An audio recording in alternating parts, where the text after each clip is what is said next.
you for joining Science Safety. I am James Palsick, and this is Dr. Ken Roy. We will be your facilitators this evening, and we are having a wonderful topic to discuss and share with you because it is that time of the year. We're going to be discussing school year-end closing recommendations for all those instructional spaces found in the science, STEAM, CTE rooms and programs across all of the grade levels. Now, as this is a very interactive program, I do want you to put your questions into that chat box. And while Dr. Ken is facilitating, I will do my best to answer. And I will also provide those questions to Ken either during the session or immediately thereafter, where we have an open Q&A forum for you. That said, let's progress, let's move on. So as I mentioned, both Ken and I have been in this field for many years. They will remain nameless how many. And we are very knowledgeable about the legal safety standards and accepted better professional safety practices to help you meet all of your compliance and professional objectives and obligations. Our role here is to facilitate you making those schools safer. The R is the important word, right, Dr. Ken? You betcha. R is the most important word in that word, safer. Now we're going to go through this tonight, and I am going to tell you that I'll be reaching out to each and every one of you afterwards and providing you with a checklist with over 70 individual criteria that Dr. Ken and I have put together that will help you to actually map out what needs to be done in your typical schools before the summer. Little background on Dr. Ken. While he's still the Director of Environmental Health and Safety, Chemical Hygiene Officer, the Designated Asbestos Compliance Coordinator, the PCB Program Coordinator, the Silica Compliance Coordinator, and all of that in Connecticut for Glastonbury Public Schools. He's also the Chief Science Safety Compliance Advisor and Chief Safety Blogger for the NSTA, the Safety Compliance Officer for NCELA, the author of 13 science and STEM safety books and over 850 safety articles in professional journals and associations. Thanks for updating. That's right, we're growing. And lots of active research going on. Some of that we have talked about here previously. As mentioned, I'm James Palsick. I'm the Chief Executive Officer here at Science Safety. I'm a thought leader, show host on Ed Circuit on the Safer Ed program. Formerly the Director of Education, Safety and Compliance for Flynn Scientific. I have written 3 STEM lab safety books for the Council of State Science Supervisors, multiple chemical hygiene plans. I'm the safety reviewer for the Perimeter Institute for Theoretical Physics, a great global renowned think tank.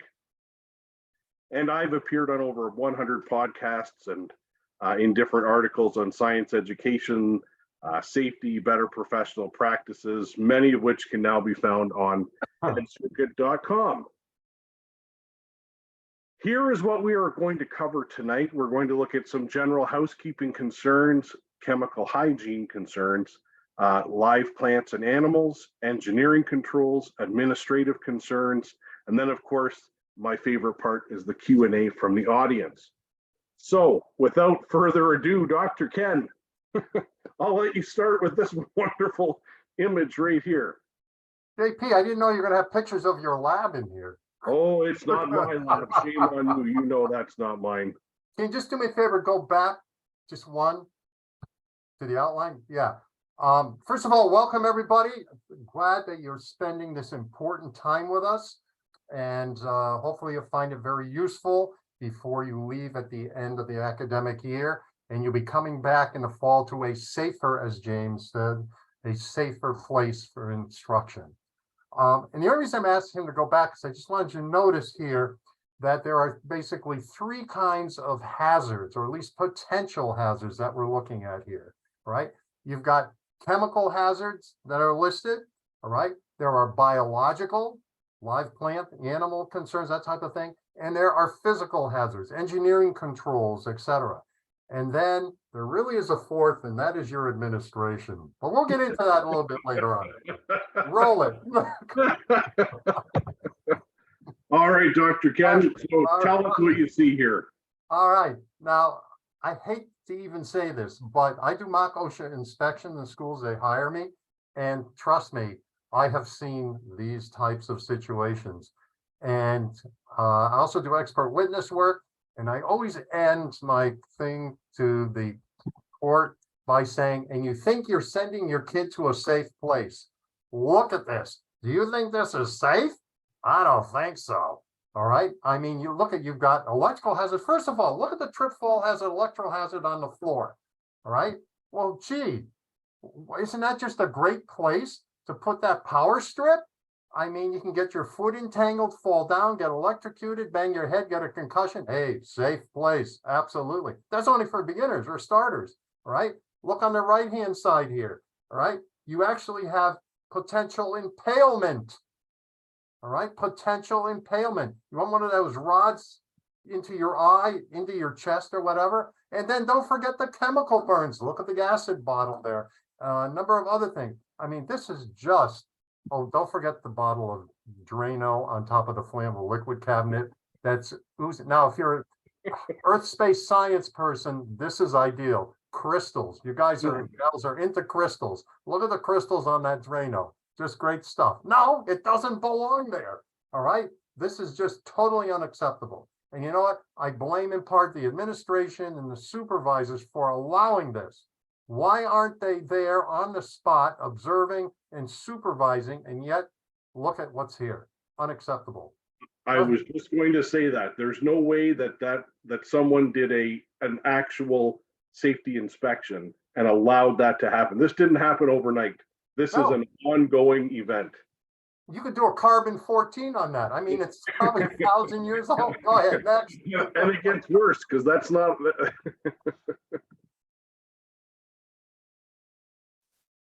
Yeah. Here we go again. This is very interesting also. You know, if you look around, you can see, first of all, look at the chemical residue on the surface, the left-hand side there. All right, you've got glassware sitting around. Who knows what that residue? I mean, that's from different chemicals. Could they interact? Absolutely, no two ways about it. For storage, I'm seeing combustibles down near the bottom. No, you don't have boxes and other containers. No, that's not good. I got to tell you, I'm very nervous when I see cabinets like acid cabinets stored on top of flammables. All right, not smart. And in case there's leakage, which there potentially could be from the acid down into the flammable, that could spell other problems. All right. So, I mean, and that's only the beginning. I mean, there are a number of other things here. But again, obviously, you need to be very careful. Now, I will say they certainly have big lips on their shelving. All right. I got to give them kudos. Give them kudos for that. No two ways. Hey, we acknowledge the good and the bad. Not too much good. But anyways, but seriously, again, you know, you just have to think ahead down the road. What possibly? Oh, gee, hazard analysis. Well, there's an idea. And risk assessment. What could be the possible risks of these hazards that you're doing the analysis for? I mean, you should not only be doing that for your activities that the kids are going to do, the hands-on activities and the like, you need to do it even in your storage area. Absolutely. Right? You need to think about this. You don't just walk in and just throw it willy-nilly anywhere and say, I'll do it tomorrow, because tomorrow will never come. Sorry, go ahead. Oh, and this one, you need a GPS to find your way out. I mean, can you imagine what, well, I'm not so sure you could walk in there, but the risk there, but first of all, chemicals, willy-nilly, they're just here and there and there. No in any particular place, they're just thrown there and they leave. All right. You've got bottles, glass, flasks. Okay. Oh yeah. Yeah. That falls down. You get cut. There's just it's everywhere. It's just crisis waiting to happen. Crisis waiting to happen. And that is not accessible. Those are obstructions. That's actually a doorway. Yeah. Trip fall hazards, just all kinds of hazards in there. Just again, how How can the administration allow this?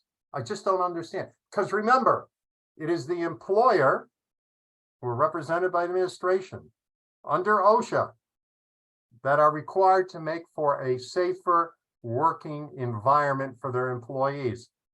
I don't know about you, but what part don't I get? This is not a That safer. does not look welcoming when I return back to school. That's all Yeah, this is not a safer working environment. So, this will not only legally be on the teacher, it will also be on the administration and the Board of Education, because I'm sure the Board of Education has policies that prohibit this Correct. type of a situation. And giving that, as we say in safety, it must be written, it must be done. Okay, so if you have it written and the board policy, it must be done. So the big ones here, shared liability, primarily is the administration for allowing this. And it's amazing, if something does happen, how they go into denial. Oh my God, I was totally unaware of this. I never knew about, been there, done that. Unacceptable. Dr. Ken, a comment just came in from one of our friendly folks down in Texas that says, I'm not sure that many administrators are aware of the legal safety laws. That is 100% accurate, but it doesn't excuse them. Is that correct? Well, the problem with administrators are, and I think some of them actually believe this, teachers can't be held harmless. In other words, if there's an accident, let's say a kid gets blinded, didn't have goggles on, and the teacher knew, in fact, said to the administration, I need more money for goggles. The administration said, sorry, we don't have it. We don't have it in the budget, blah, blah, blah. So the teacher went ahead and did the activity anyways. The kid got blinded. The administration turns out to say, oh, don't worry. I mean, I feel sorry for the kid, but you'll be held harmless. That's a bunch of CRAP, very seriously, all right? Because when you're looking at something like this, you're looking at somebody that's reckless. Reckless. I'm sorry, teacher, you will be it legally, and your administrator will be sitting right next to you, all right? Because both of you are involved here, because you're both under those Board of Education policies, and you're supposed to be following it. If it's written, again, it must, that's the legal phrase, seriously. If it's written, it must be done. You cannot ignore it. So you're it along with it. You're not held harmless. Agreed. Sorry. And as we progress through this tonight, you will see what all those different pieces are. And the last one we talk about is the administration and how you have to communicate with them and all of that good stuff. So Ken, let's just pitter patter and let's get at her. How's that? Okay. We All just right. did housekeeping. I'll tell you. Speaking of housekeeping, in order to return to a clean, tidy, organized department instructional space. Now, we use the term, or we'll phrase it, instructional space purposely. We don't say lab, because as you know, science, STEM, STEAM, whatever, can be in a lab, but it can also be in a classroom. And there are activities, there are demos going on in the classroom. Sometimes there's hands-on activities in the classroom. It's not just lab, but they're all instructional spaces. So that's, I just wanted to clarify that. In August or September, to start the new school year, there are a number of standard operating procedures, SOPs, that should be addressed and followed to ensure a smooth return to school before you leave in the summer holiday. These are simple tasks, well, most of them, that will make your return much simpler and safer for you and your students, right? Teaching, learning. Again, you have a teaching, learning environment and a teaching, learning experience in that environment. So housekeeping is absolutely critical. Keeping it neat and tidy. Make sure that your laboratory, classrooms, and related prep rooms, chemical storage areas are kept neat, tidy, and well organized. This should be a daily event. This should not be a one-time occurrence at the end of the year. Exactly. Not only happen before the school is closed for the summer. As always, make sure that the safety engineering controls, such as your fire extinguisher, your eye wash station, your drench shower, your fume hood, etc., have no obstructions. You need direct access. That's what this is saying. You need direct access. You shouldn't be going through a minefield to get to the eye wash station. Correct. Right? And I've seen this over and over and over. teachers, sometimes they don't know where to put things. So, well, where's the easiest? Well, we'll put it right next to the eye wash station, right? I have seen metal poles. All right, get that now.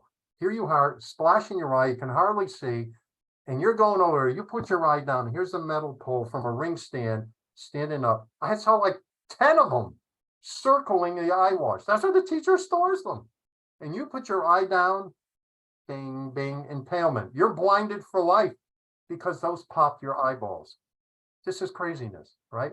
No obstructions, and have appropriate signage as mandated by law. That's legal safety standards, but it's also better professional safety practices.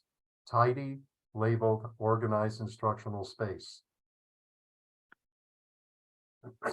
Glassware. Oh, gee.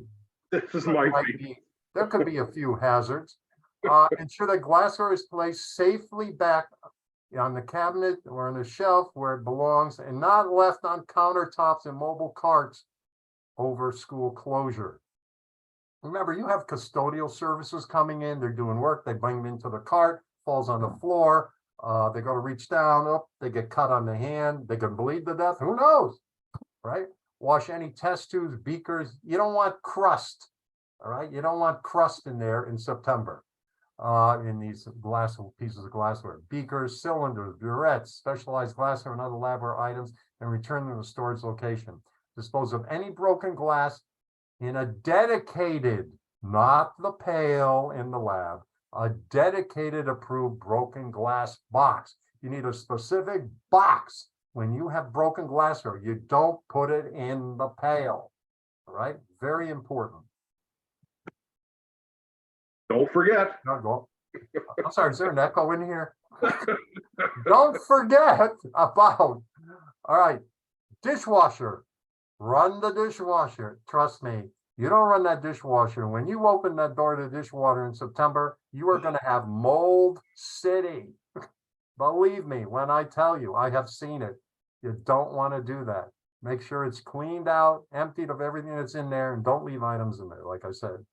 Oh, lab refrigerator. This is another cutie. Look at what is in the lab fridge and decide whether it's worth keeping or not. All right. Usually if it's in there for the year, that's good. It's over. See it later. No food or drink in the lab refrigerator. Please don't leave food in there. Please. Again, mold city. Personal protective equipment, PPE, evaluate the hands-on PPE supplies and ensure that lab coats, aprons are cleaned and that the goggles and safety glasses are cleaned and sanitized prior to being put away for closure. By the way, eye protection. All right. Notice it says cleaned and sanitized. That does not mean, which most people do, they'll take the goggles or the safety glasses, they throw them in a goggle sanitizer and, oh, it's all better now. Kids, here, you can wear it. Well, unfortunately, that only addresses the biological hazards. The UV bulb in there kills or disseminates the things like the viruses, kills the bacteria and that type of stuff, right? Well, excuse me. What about the chemical and physical hazards that potentially are on the glasses or goggles? This is why you must first clean them with warm soap and water. It's a two-step process. Don't have to be it's not difficult. Soap and water. Two-step process, right? 2 steps. The ones I just mentioned. You wash them clean first, then you sanitize it because you want to get all 3 kinds of hazards away from that eye protection. Next. Cleaning and maintenance. OSHA's housekeeping standard notes that employers shall establish and maintain good housekeeping practices to eliminate hazards to employees, including floor walkways. Remember to make sure that all chemicals, supplies, appropriate lab equipment are stored correctly in cabinets or shelving. Off the floors. Get everything off the floor. Leave nothing on the floor. Laboratories, classrooms, prep rooms, and storerooms. This will dramatically reduce the potential fall hazard and resulting risk for custodial staff getting seriously injured. In addition to OSHA's housekeeping standard training, make sure the custodial staff has been trained in OSHA hazard communication. Look, OSHA says basically if you have employees that are going to be exposed to hazardous chemicals, they have to be trained in the HAZCOM. All right, and they're supposed to have a written HAZCOM plan, right? So that means before they go into that lab, because potentially there could be exposure, they need to be trained. This, in fact, requires the use of appropriate personal protective equipment like splash goggles, gloves, etc., and much more. Chemical hygiene. Oh, yes. Look at the growth. Look at the growth in that photo. Especially one there on the bottom, the one on the bottom. Look at all that crap oozing off of these containers and the like. Trust me, a lot of this residue, though different sources, does not necessarily get along with each other. All right. And it could spark, it could be a fire, it could be all kinds of things can happen. So you have to be very careful. Never, ever should you have that in your labs. Just crazy. All right, school closure for summer months creates some special considerations or opportunities for chemical hygiene practices and protocols in the science department. Typically, there are standard operating procedures found in your, the chemical hygiene plan. Hopefully you have a Hello? Don't worry, that was me. Okay. Hopefully you have, I thought I was talking too loud and it was vibrating. Anyway, you're supposed to have a chemical hygiene plan. Supposed to. It is required under OSHA. If you're under a federal or state OSHA, you're required to have a chemical hygiene plan. You don't have one, you need to get one. And that is the responsibility of your administration. You better inform them of that very nicely in writing, of course. To help guide educators on specifics in their laboratory shutdown protocols that actually involve storage, inventory, cabinets, closet, there's all sorts of things for storage, waste management. All right. How do you get rid of the stuff? All right. When you got all stuff like this, it's gotta go. Well, how do I do that? Do you take a wheelbarrow and bring it out on the soccer field? No, you don't do that. Though I have seen companies come in. I hired one once and they decided they'd go out the cheaper way. When they didn't think we were watching, they go out on the soccer field and we're pouring the chemicals right on the field. And they didn't realize that we had cameras all over the place. And we just showed them a nice video. They were pleased, especially when they had to pay us back. Anyways, when in doubt about chemical hygiene, ask for advice from your CHO, chemical hygiene officer, which again, you are supposed to have under OSHA regulations. This is law. This is not a maybe. Some administrators think, well, that's not real law. You know, that's a recommendation. Under God, I get nauseous when I hear this. It's a recommend. No, it's not a recommendation. It is law. You must do it. Chemical storage. For the last day of the school year, please ensure that all chemicals are returned to their proper storage location as per the chemical storage system. You need a system. You just don't willy-nilly throw things on there, right? And alphabetical is not a system. Well, it is, but it's not a good one. It's terrible. You'll be surprised how many have that system. It's all right, crazy. it's unacceptable system, unacceptable, seriously. Ensure if any bottles have broken caps, need labels, that these are handled prior to leaving for the summer holidays. Remember, there may be somebody else in there. It could be a fire or something, and you have firefighters in there. They need to know what they're dealing with. Well, if you can't read what's in the bottle, you got a problem. This is a mandatory under multiple legal safety standards and better professional safety practices. Don't leave chemicals on carts or on countertops until you return in 2 months. And even then, not so much. Do not store acids and bases in corrosive cabinet. Separate them appropriately. And even the acids, not all the acids get along, as in nitric acid, that must be isolated separately from other acids. Lock the chemical storeroom doors. You got a big problem if you do not secure that area, right? Because then it's easy access. And if you have easy access, you got a problem legally, because if somebody gets in there and they get hurt, you're it. Right now, if they break down the place because it was a locked door, you have no problem. Well, I shouldn't say I have no problem, but I mean, legally, you have no particular issues to deal with because you secured it. All right. And they broke it. And Ken, I need to point out that there are no shelf lips on that image from that school. They are just on regular wooden shelves without a minimum 1-inch lip. Lips, yes, on the shelves. All right, onwards and upwards. Inventory. Inventory. Some schools perform a mid-school year chemical inventory. Well, that's nice. A lot of times, I'll read those for the school. Just do an annual inventory. Excuse me? You have no idea what you have until the end of the year, and then you walk out. That really makes a lot of sense. It should be an ongoing inventory. All right. You should be building the inventory continuously. You don't do it once a year or even in the middle of the year. So that's better than nothing. So it says how much they have used and what the remaining on hand in return from the new school year. There are approved science activities involving chemicals in the new year. You should consider ordering fresh product now for delivery once educators are back in the building and not before. Consider using colored dots. This is really good. Simple. Little colored dots on the lids for each time. Use a chemical to help you visualize which chemicals are being used and how often. Great plan. That's a James Falcon. I'm sorry, did you say something, JP? No, I didn't. Anyway, conduct a physical inventory of the chemicals on hand and ensure you have corresponding safety data sheets, SDS, and appropriate labels.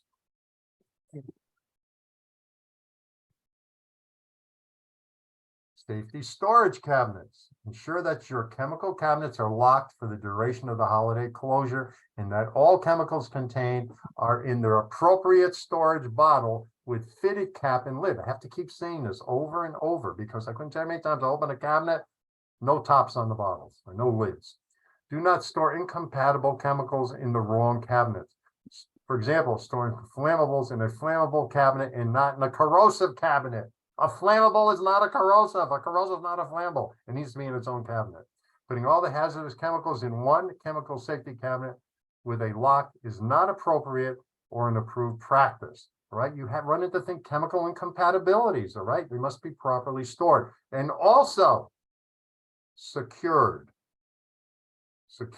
Look in that photo to the right. You see a lock on it. All right, and another thing. Sometimes I'll go into labs and I'll see flammable liquids. I open it up, they're storing paper in there, nothing else, right? Fire code, very specific. If you're no longer using that for flammable liquid cabinet, you cover the signage. You must cover the signage. Everybody got that? Good, right? And that's important, again, for firefighters. They need to know what they're dealing with. So you want to make sure. Now, and one other thing, all right, if you have containers of the gas tube, all right, hydrogen gas, helium gas, et cetera, the cylinders, right? If they're flammable gases, they go in the flammable liquid cabinet solo. No other flammables are to be stored in with those cylinders. How do I know this? Because about 20 years ago, OSHA came and did an inspection in our agri-science area, and the inspector found it, and he cited us and fined us. Right? I learned the hard way, but I learned. All right? They do not want the cylinders in with other types of flammables. All right? It could start serious problems like explosions. So those compressed lecture cylinders, yes, can be problematic. Yep. A question just came up. Does that mean my small tubes with spectrum tubes for spectrophotometry also need to be stored by the chemical code? So if you had helium, I'm going to assume that's inert, which is a non-issue. But if you had bromine or chlorine, would those go in the corrosive cabinet, Dr.? I would advocate that is the case, yes. All right, very good. Thank you for answering that.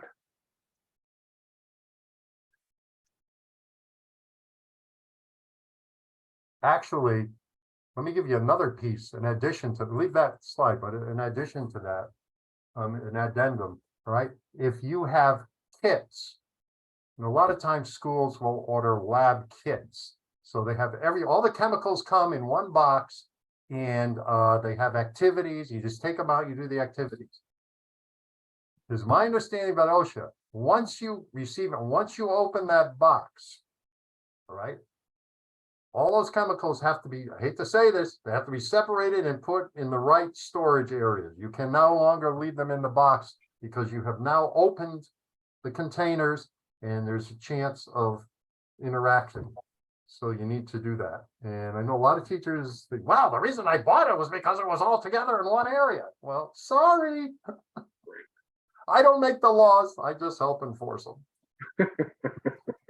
Follow the local guidance from your chemical hygiene, also an environmental hygiene plan, non-OSHA states, about procedures for storing chemical waste, right? Ask your local chemical hygiene officer or OH&S director about what to do with these accumulated chemical wastes over school closure, and follow the SOPs in your, oh, here we go back, chemical hygiene plan regarding waste materials. And if it's not in there, get it in there.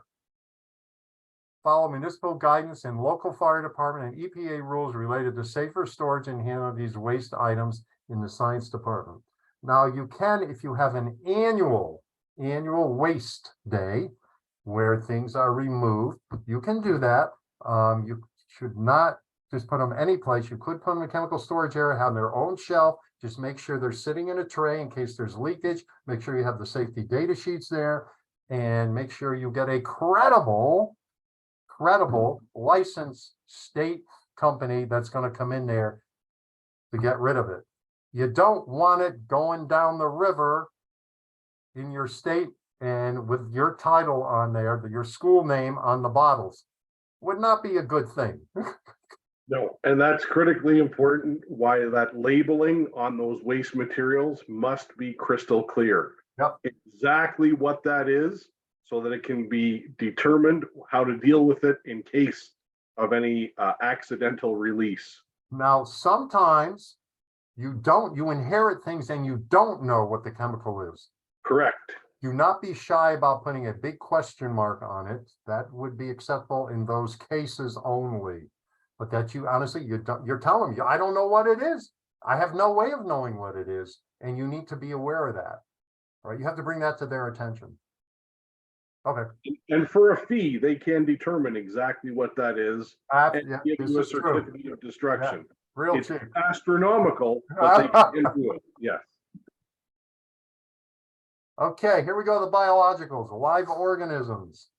Having plants and animals in science and STEM department are often beneficial, useful teaching and learning tools. However, there are some basic duties that are required that there not be anyone in the school for the summer break, right? When there's nobody there, then you got a problem. You must ensure that these organisms are provided with the proper care and will survive for the duration. Survive. There's the school closure, including food, water, hygiene, specific needs of the plants and animals in your lab. This includes fish in an aquarium, organisms in terrariums and habitats, cages, planters, and other environments used for educational purposes, right? I know personally, I've gone to some of these schools, and during the summer, especially if I go late during the summer, which I hesitate to do, because again, I find mold sitting, and I'm sure there's a lot of bacteria growing there. It's just sad. You don't want that, obviously. So yes, very important. Make sure you've got someone that's either going to come in periodically on a regular basis and take care of these things, these needs, or that sometimes the school allows it. They can go to a home where the kid lives and they'll take care of it, or you can go in, or whatever the case. But the point is, they need to be, plants and animals need to be supervised, need to be cared for when nobody's there. Exactly. There are some simple requirements for plants in the department over the summer break. Ensure the plants have adequate water. Hello, yes, they need water. Moisture when you leave or for the duration of the closure. You know, don't act surprised if nobody comes in and then you come in in September and you find a shriveled up little old plant that died and it's dry as a bone. Oh no. Ensure that plants will receive adequate sunlight while the school is closed. Ensure that the temperature, we haven't talked about this yet, but we will.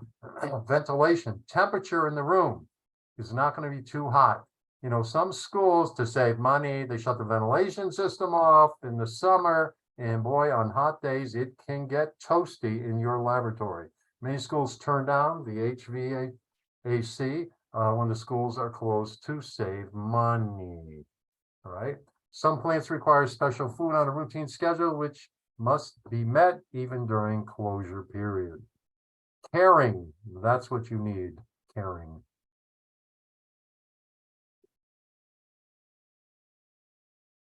Just responding to a question, Ken. My Oh. apologies. Well, we had plants and biological, now we're taking it to animals. Animals' inherent needs, again, food, water. This is a repeat of the plants, all right? Some people will allow their in the classroom animals to spend a holiday, as I mentioned, with a student or a teacher and return in January. Well, you can do the same thing in the summer. If your animal, reptile, arachnid, and other live organisms require daily attention, some arrangements will need to be made to accommodate your animals. Make sure that you over communicate the special and unique care instructions for your animals to the provider if you are not doing so yourself. And I would urge you, give it to them in writing.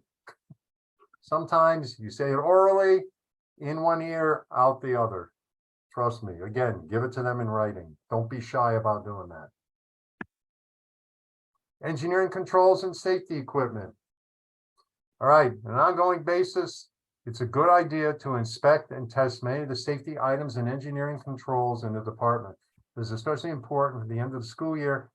You got to make sure these engineering controls are working appropriately. They should be tested as part of the annual physical safety inspection in your department.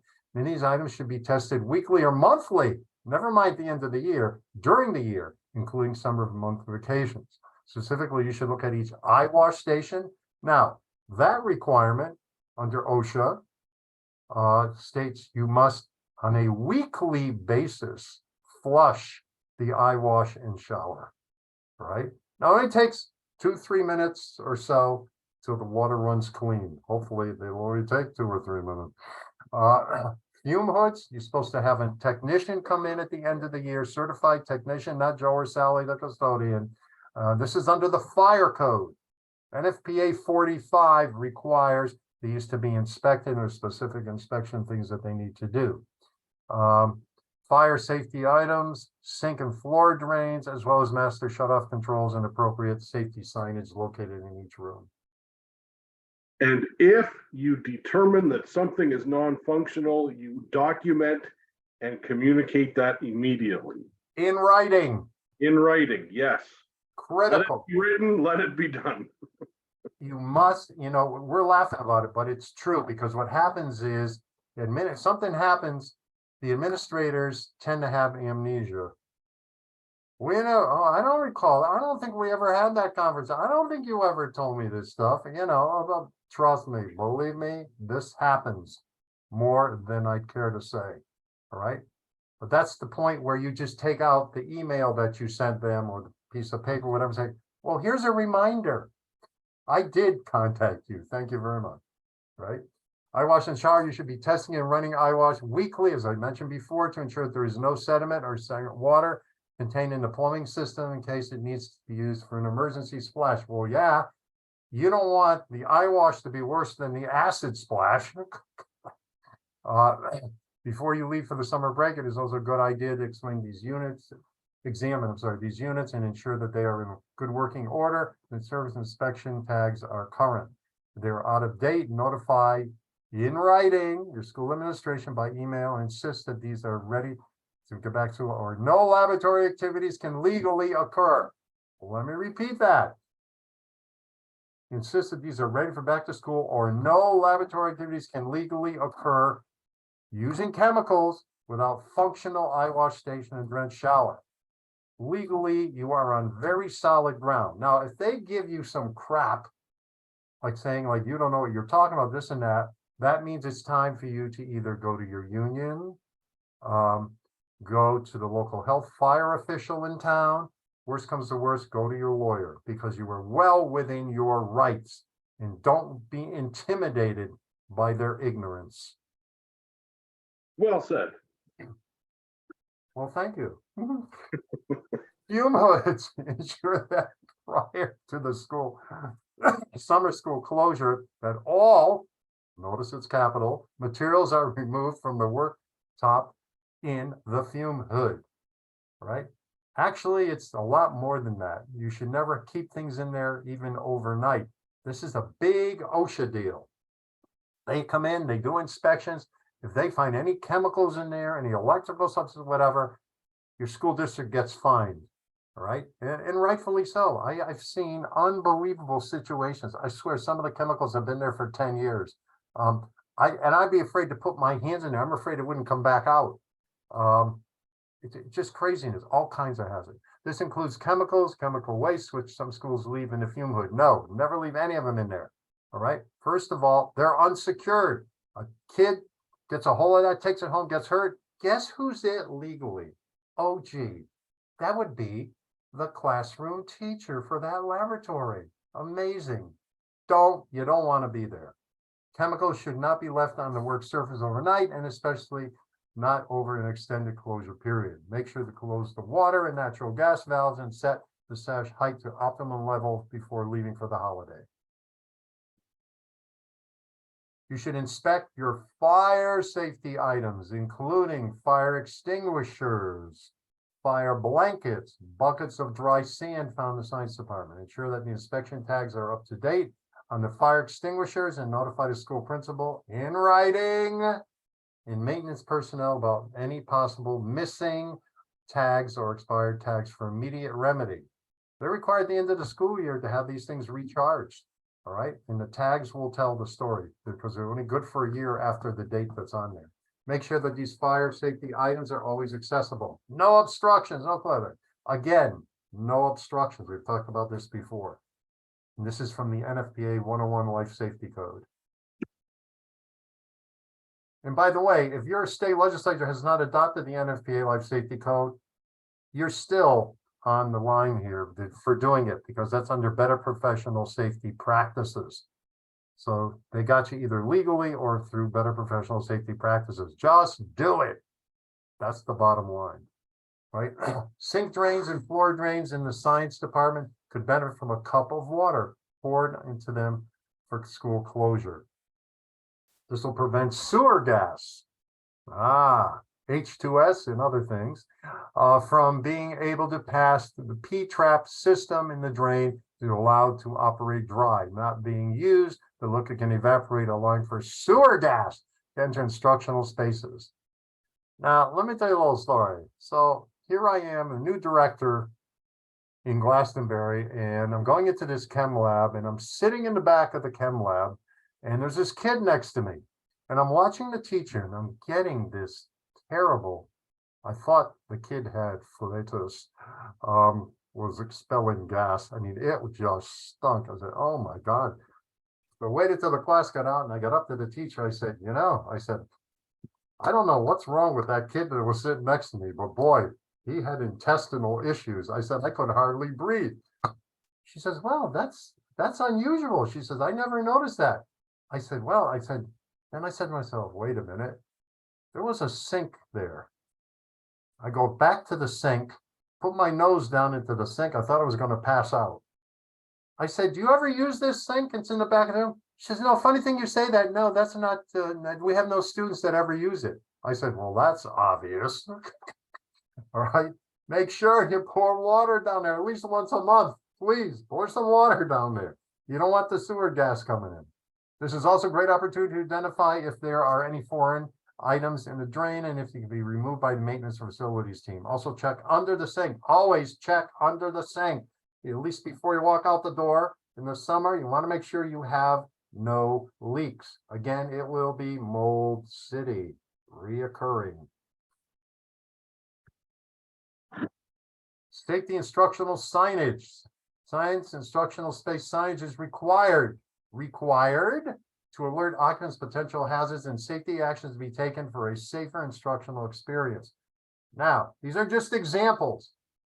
All right, they are examples, but many of them are legally required. For example, if you have an eye wash station, you have a shower, fire extinguisher especially, and by the way, the signage needs to be not right next to the engineering control. It needs to be up near the ceiling, believe it or not.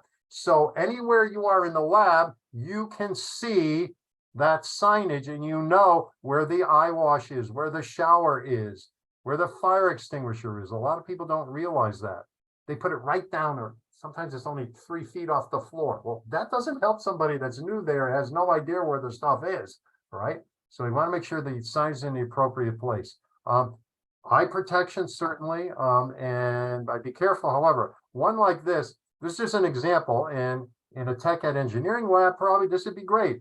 Science lab, you want to make sure that it's goggles, not just safety glasses, but just an example. Okay. Locks and security, door locks. Make sure the laboratory, classroom, prep room, chemical storage rooms are locked before you leave. And make sure they're locked during the day when classes are on also. Lock, security, remember, if they get in and it wasn't locked, they get hurt, you're it. Cabinet locks, make sure the chemical storage cabinets and equipment storage cabinets are locked for the duration of the closure. Master shutoff controls, make sure that the lockout master switches and valves for water, electricity, and gas. You never know who the principal or the administrator is going to let come in and use your lab during the summer. You would be surprised. Maybe you wouldn't, because they think nothing of it. Not all of them, but sometimes they go in there and oh, by the way, they'll have luncheons in the lab. I have seen this. Like, what planet are you on? That's obviously not Earth.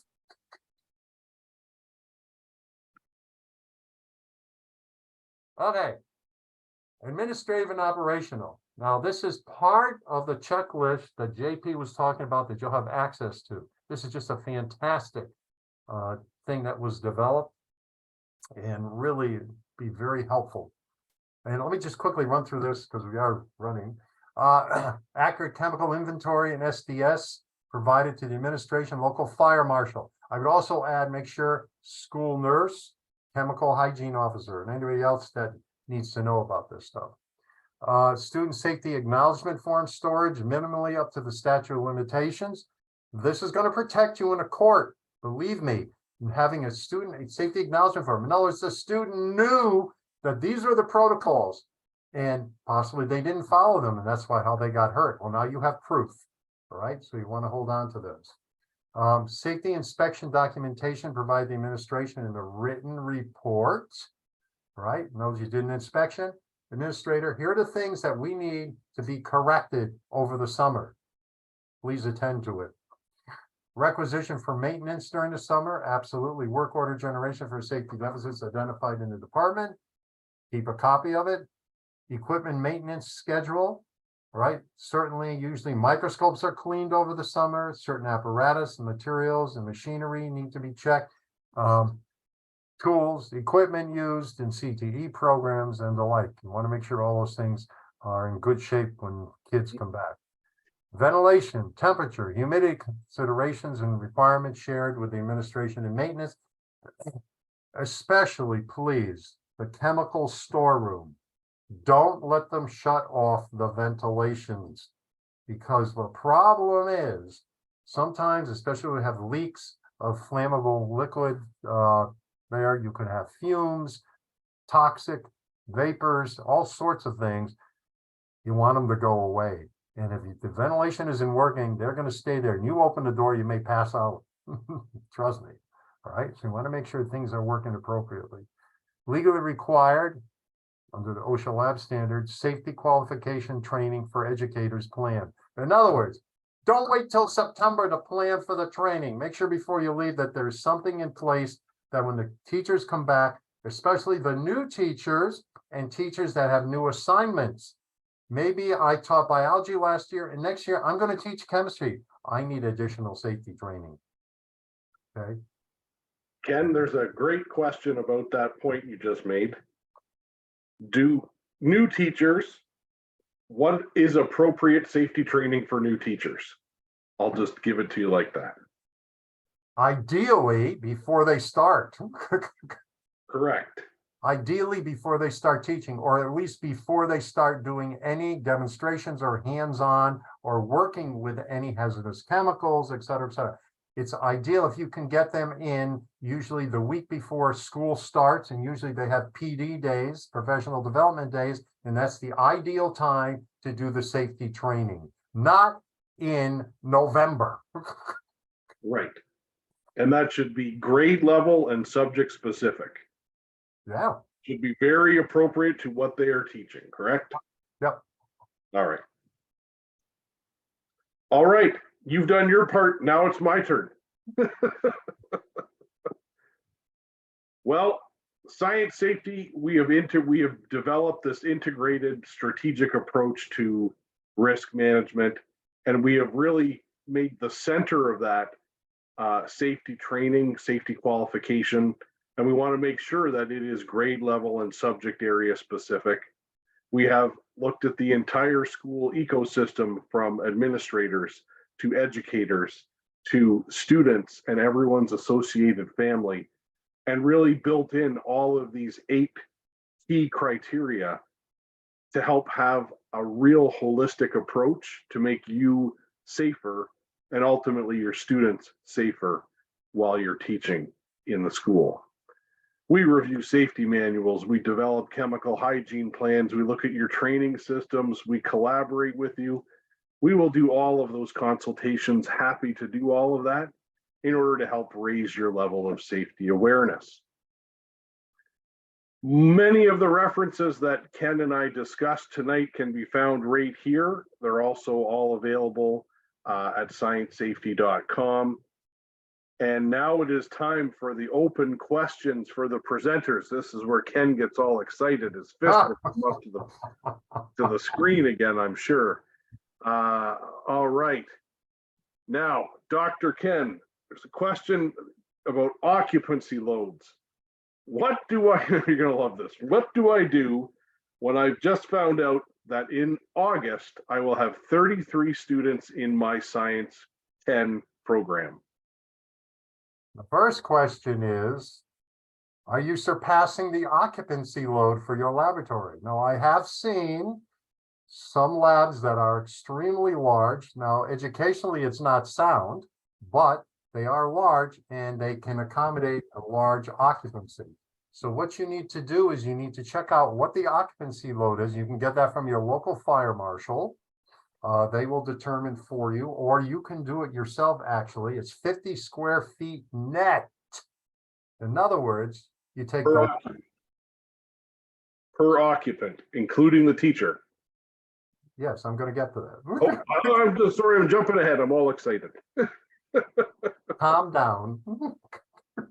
I know we only let you out on the weekend usually. But anyway, occupancy load, length times the width, okay? And then you get that area, but you have to subtract out any furniture, anything, desks, demos, situation, whatever. You subtract all that out, and then you divide it by 50.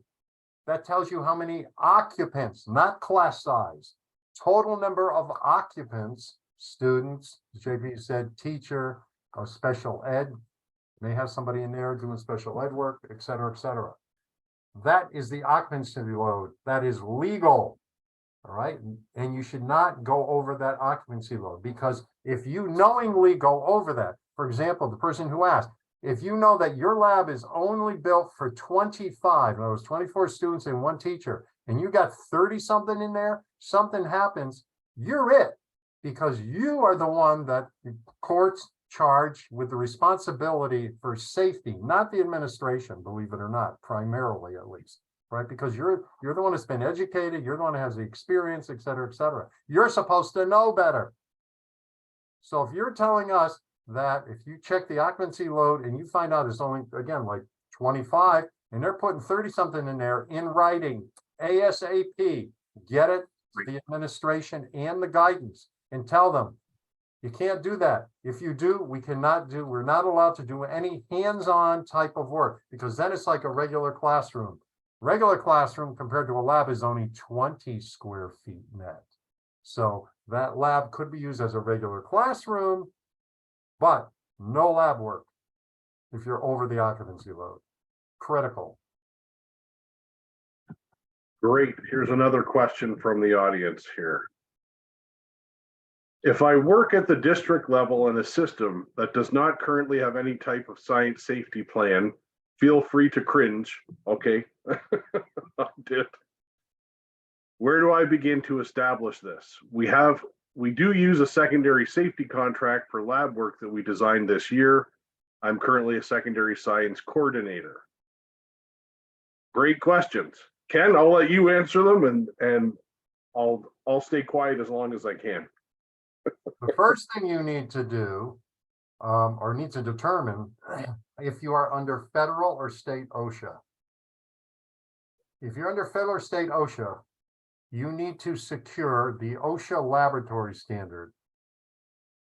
Okay, just Google it, it comes right up. And you take that, print it out, and you give it to the administration, right? And that tells them all of their responsibilities, including your training, including your chemical hygiene officer requirement, including everything that you need to protect you and your kids to have a safer teaching working environment. You also should give them the NFPA 101 Life Safety Code and the NFPA 45 code, right? It'll be lengthy, but you know what? Too bad. They need to take a course in legal things dealing with labs, because obviously they're clueless. But you got a real problem if your administration is not addressing your needs and your kids' needs safety-wise. And you need to do that. That's the very first step. Now, if they ignore that, page 2 of this is I would go to the local fire marshal, invite the fire marshal in. Potentially, I would go to the union, have the union invite an OSHA inspector in, and let them deal with the administration. You'll be surprised how quickly, all of a sudden, all the safety stuff will be happening for you. And I know you hate to even go like that and you're hesitant, but you need to do that in order to protect you and your kids. Okay, am I allowed to speak now, Dr. Ken? I guess. This is exactly what science safety does every day of the week. Did I leave you guys out? No, you didn't. You went in general philosophical terms, but hey, you're part of this too. So you can arrange a consultation with us. There's no charge, no obligation. We'll help you understand what you have, what you're missing, and then the best ways to go about providing a remedy for all of that in all aspects of that risk management. That is exactly what we do. Okay, can I add one thing? Of course you can. To me, you're probably not going to like what I'm going to tell you, but that needs to be step 2, because the administration is going, well, that's just a company and they're just looking to make money, et cetera, et cetera, et cetera. You need to first do what I said about going to OSHA and going to the fire marshal, et cetera, because they're going to tell you what you need. Then you can go to science safety and say, okay, here's the stuff we need to do, help. And they will be fantastic. I will tell you right now, I've been personally involved.